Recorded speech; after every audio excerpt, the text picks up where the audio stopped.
ഈജിപ്തിലെ പടിഞ്ഞാറൻ മരുഭൂമിക്കടിയിൽ നൂറ്റാണ്ടുകളായി മണ്ണ് മൂടിക്കിടന്ന 4-ാം നൂറ്റാണ്ടിലെ അപൂർവ ബൈസന്റൈൻ ക്രിസ്ത്യൻ നഗരം പുരാവസ്തു ഗവേഷകർ കണ്ടെത്തി. ലക്സറിൽ നിന്ന് ഏകദേശം 185 മൈൽ പടിഞ്ഞാറ് മാറിയുള്ള ന്യൂ വാലി പ്രവിശ്യയിലുള്ള ദക്കല മലപ്പച്ചയിലുള്ള എയ്ൻ അൽ സാബിൽ പ്രദേശത്താണ് ഈ ചരിത്രപരമായ കണ്ടെത്തൽ നടന്നിരിക്കുന്നത്. കോൺസ്റ്റന്റൈൻ ചക്രവർത്തി മിലാൻ വിളംബരം പുറപ്പെടുവിച്ചതിനെ തുടർന്ന് റോമൻ സാമ്രാജ്യത്തിൽ ക്രിസ്തുമതം വേരുറപ്പിച്ച AD 4-ാം നൂറ്റാണ്ടിന്റെ മധ്യകാലഘട്ടത്തിലുള്ളതാണ് ഈ പുരാതന നഗരം. പൂർണ്ണസജ്ജമായ ഒരു നഗരത്തിന് ആവശ്യമായ എല്ലാ നിർമ്മിതികളും ഇവിടെ കണ്ടെത്തിയിട്ടുണ്ട്. നഗരത്തിന്റെ കേന്ദ്രഭാഗത്ത് പ്രധാന തെരുവിന് അഭിമുഖമായി വലിയൊരു ബസിലിക്ക പള്ളി സ്ഥിതി ചെയ്യുന്നു.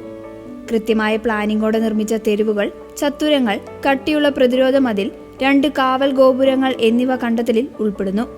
സ്വകാര്യ ഭവനങ്ങളിൽ നിന്ന് വലിയ ബസിലിക്കകളിലേക്കുള്ള ക്രിസ്തീയ ആരാധനാലയങ്ങളുടെ വളർച്ചയുടെ തെളിവുകളും ഇവിടെ നിന്ന് കണ്ടെത്തിയിട്ടുണ്ട്. നഗരത്തിലെ ജീവിതം വ്യക്തമാക്കുന്ന 200ഓളം കളിമൺ പാത്ര അവശിഷ്ടങ്ങളിലെ ലിഖിതങ്ങൾ ഇവിടെ നിന്നും ലഭിച്ചു. അക്കാലത്തെ സാമ്പത്തിക ഇടപാടുകൾ, കത്തുകൾ, ദൈനംദിന ജീവിത വിവരങ്ങൾ എന്നിവയാണ് ഇവയിലുള്ളത്. കൂടാതെ കോൺസ്റ്റന്റൈൻ ചക്രവർത്തിയുടെ ചിത്രങ്ങളും ക്രിസ്തീയ ചിഹ്നങ്ങളും ലാറ്റിൻ ലിഖിതങ്ങളും പതിപ്പിച്ച അപൂർവ സ്വർണ്ണ വെങ്കല നാണയങ്ങളും കണ്ടെത്തിയിട്ടുണ്ട്.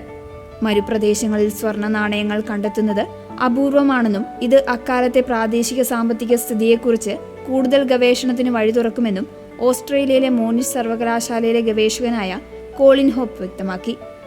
ഈജിപ്തിൽ അലക്സാണ്ട്രിയ പോലുള്ള വലിയ നഗരങ്ങളിൽ മാത്രമല്ല, മരുഭൂമിയുടെ ആഴങ്ങളിലുള്ള ഒറ്റപ്പെട്ട മരുപ്പച്ചകളിൽ പോലും പുരാതന കാലത്ത് ക്രൈസ്തവ സമൂഹം ശക്തമായി വേരുറപ്പിച്ചിരുന്നു എന്നതിന്റെ ചരിത്രപരമായ തെളിവാണ് ഈ കണ്ടെത്തൽ.